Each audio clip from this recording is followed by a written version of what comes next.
belief and credibility than, say, if I was talking to, John Smith, who, goes hunting every now and again. You know what I'm saying? Mm-hmm. I want to get to a couple questions here before you answer that, if you don't mind. Let's get to Galen's question in the SOR Space Travelers.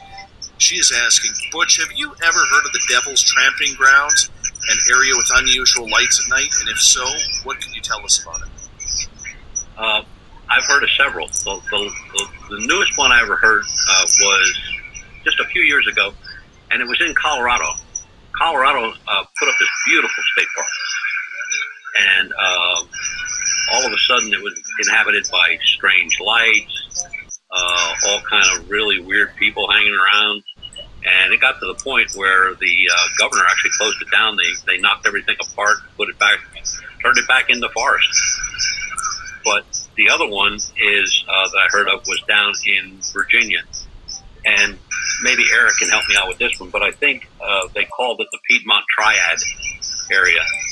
And I'm not familiar with that term or exactly where that's at, but they called it the Piedmont Triad area. And they were getting a lot of weird lights at all times of the year, day and night. They could see them. And I don't know what that's all about either. But there are many places in this country, Australia, New Zealand, Texas, Missouri, that have either strange lights or,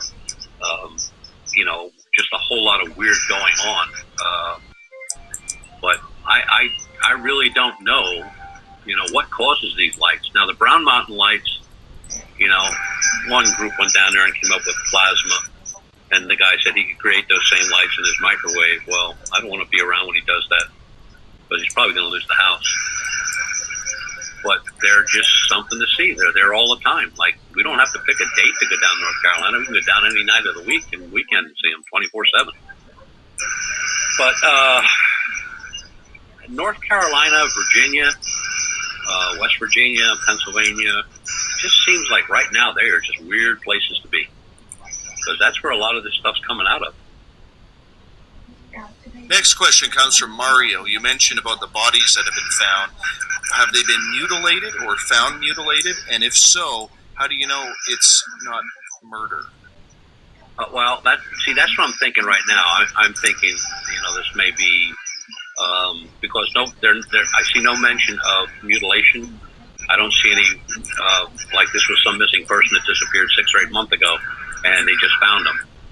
These are people that are just turning up. Like, somebody's walking down a path one weekend, they go the next weekend, they find a body. And they're not saying right now how they died. I doubt very much at this time of year people are falling over with, heart attacks or being frozen in the cold.